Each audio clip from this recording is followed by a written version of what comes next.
Hey,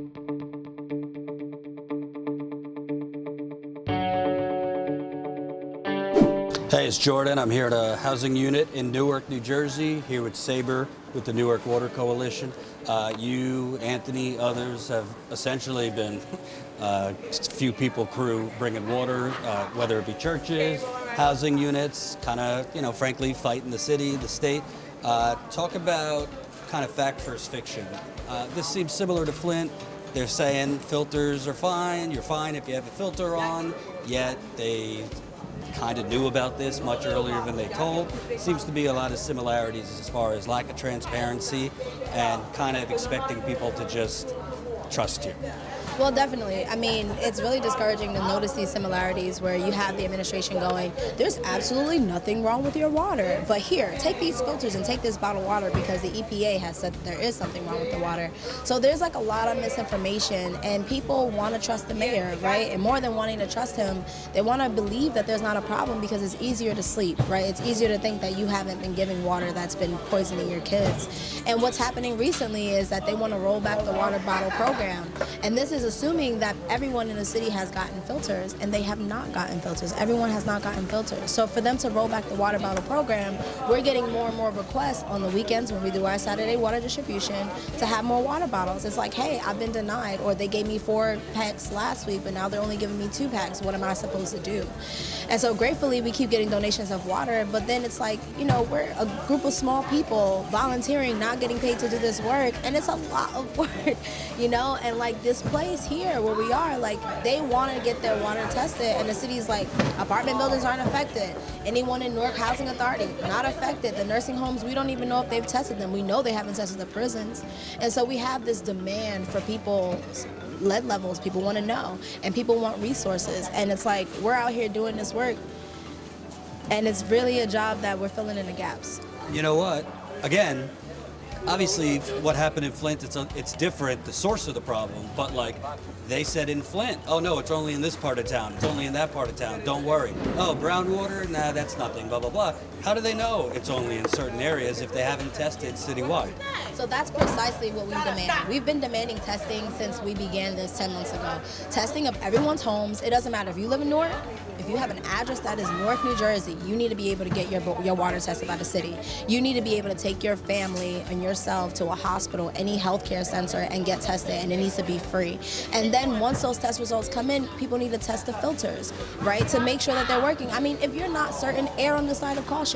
Why not err on the side of caution? What is it that needs to be hidden? What is it that needs to be brushed over where you think it's adequate to do 300 tests, if you've done 300 tests, in a city of 300,000 people? How does that help? And also what they leave out, like the little fine print, the filters go bad pretty quick. The filters go bad in hot water. And the filters, although they do get out most of the lead, they could actually breed bacteria. So it's kind of like you're fixing one issue, but you're creating a whole nother one. And also, does everybody know how to put on a filter?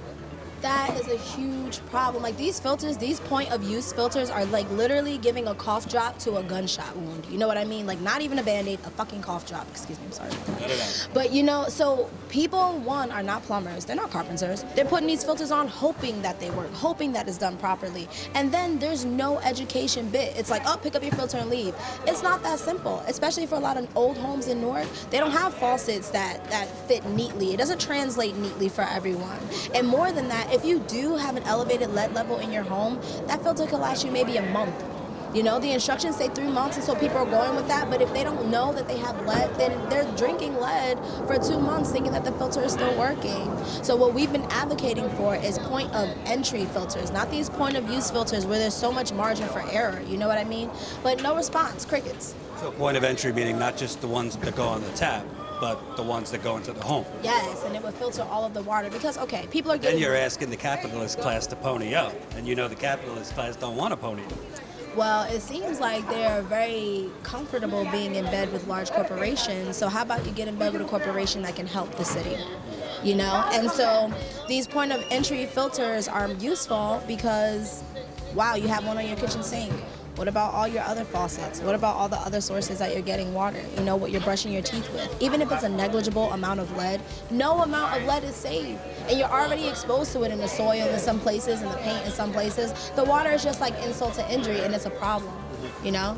And something that also was never talked about in Flint and elsewhere, lead gets the headline, but there's other concerns in these water. The treatment at these plants wasn't up to snuff. Sometimes with lead comes other things like bacteria, TTHMs, PFAS. I'm not trying to fearmonger, but there are other chemicals that are not tested for. So it's kind of like, I mean, some of these pipes are from the 1800s in Newark. So who knows if it's beyond just lead. And what's scary about that is we had a scare last year that there was Legionella at one of the senior living buildings. I wonder what happened with that, right? And in the process of them trying to get this lead out of the water and everything, they're adding a lot of other chemicals to the water, like you said. And so there is that big disconnect between what it is that they're saying, right, what it is that they're doing, and how it is that people are feeling. Like if you came out here and you took the temperature of the city, people aren't saying, hey, I feel safe. Oh, those filters work, I feel good. Oh, I got 2 packs of water with my 6 kids to last me for 2 weeks. That's good. You know, and so it just seems like these headlines of we're gonna do this and we're gonna do that is like a very pacifying thing so that people keep calm and carry on. And the mayor, he says, he was on another show the other day, oh yeah, I'll talk to anyone. You guys have been trying to get in touch with him since, I think early September, or maybe even before that. No response. He called the NRDC, which has helped Flint and many other areas, part of the bourgeoisie, which I didn't really understand. So I'm not saying this problem started with him. I mean, Booker was mayor and there were lead levels at schools. I don't know what he did. But this mayor seems to be very confrontational with activists and those trying to help. I think what happens is we remind him of a younger him because, he used to be like live, right? He used to shut down council meetings. He was like radical activist Roz. And now I think he's risen to this level where maybe he can't be that anymore. And he looks at us and he's just like, man, I missed that, And so it's hard for him. They don't understand. Or they don't understand. I'm in this position now. I'm not there anymore and I can't be that anymore. But it's like, you're right. The infrastructure in the entire country needs work, right? We're not saying that it began with him. We're not even pointing the finger at him. But where he dropped the ball, he needs to take responsibility. He needs to say, hey, I didn't have experts in a position where it needed to have experts. There weren't scientists and engineers keeping an eye on this stuff. We didn't maintain, we neglected this. That's our fault. And here's how we are fixing it. Not giving people information that's gonna get their kids sick. Okay, you tell people that there's nothing wrong with their water and you've known for years that there's something wrong with the water, there's something wrong with you. And that's where we have a contention. We don't have a contention about this problem being his. He inherited it, you know what I mean? But he also did very, very little up until now, up until public pressure, up until activist pressure to do something about it, even though the results said that there was something that was wrong. And let's just cut the BS here. If this happened in Montclair, Livingston, the National Guard would be in, Army Corps of Engineers would be in. I mean, you're looking at maybe a few week fix here. I mean, obviously it takes a while to replace service lines, but not multiple years. I don't even know if it would happen, to tell you the truth, because obviously they're a lot more proactive because of the income levels, the color of people's skin. I don't even call it environmental racism, it's just racism. This keeps happening in a lot of poor black and brown communities. Yes, this keeps happening, and you know what the issue is? The issue is, even if Montclair, say this did happen, maybe somebody fell asleep at the wheel, some negligence happened, the education would have at least been there, right? Immediately when the city knew, possibly they would have sent out information to say, hey, here's what you can do to protect yourself. Here's how you can give your neighbors that sense of urgency about what's going on. Let's get together and do something about this. Not cover it up, not say there's no problem, not bring in the governor to say that there's no problem, that the water's safe to drink. That's just, it's reactive politics and it's not great leadership. And more than that, it's grossly irresponsible. And, like in Flint and other places, it seems whenever there's an issue like this, there's money to be made. I'm looking at now, there's a loan given to Newark to fix the pipes or replace the pipes. There's bonds that have been issued. When I hear bonds, I hear Wall Street banks that are going to make money off of that. I don't know who the bondholders are, but usually for projects like this, you got banks involved, big finance involved, and who's going to end up paying those bonds? Generally, you see water rates go up, things like that. Can you kind of talk about, it seems like some folks are trying to profit off of this. Well, capitalizing on a crisis is what capitalists do. And unfortunately, capitalism needs crisis in order for it to continue to grow. Unfortunately, again, we have a capitalist in office in Newark, right? And so I don't know who benefits from this, but we just had a state of lead, a state of the water just actually this week, where he approached and said all of these things about how we're not going to see any raise in taxes, and we're not going to see any raise in our water bills and things like that, but that's yet to be determined, you know? So someone is going to get this, but I'm not certain who. My last question, it seems to me, forget the Republican Party, they're not going to do anything. I haven't heard much from the Democratic Party about this nationally. Obviously, got the campaign going on, and every day they want to focus on Trump. Obviously, Trump is bad, but if the Democratic Party is not going to fight for Newark or Flint or say anything, who's fighting for these people then? Well, it's us, right? It's Newark Water Coalition. It's a few other organizations and a few other big hitters who are in the city doing what we're doing, making sure people have information, making sure people get water. I mean, we reached out to Booker, we reached out to his office, we got a meeting with his office. We just wanted him to mention it on a national stage, right? You have all eyes on you running for president, just mention it on a national stage. And then people pay attention, you know, then we don't have to have this loan. Then we get money coming from wherever it comes from in order to get these things done. And I mean, He didn't.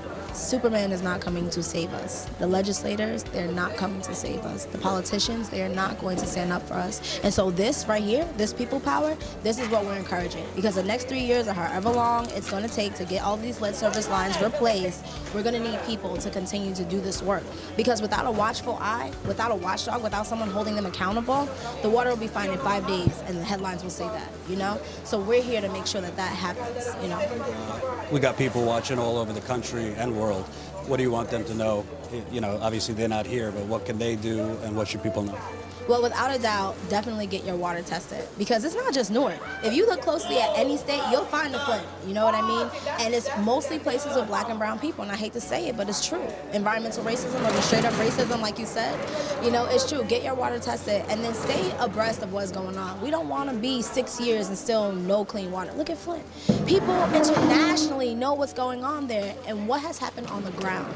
So recognize that grassroots organization, that people power is really where it is, you know? And if you have any questions for us, if you have any suggestions for us, I mean, we're Clean Water for Newark, Instagram, and Newark Water Coalition at Gmail.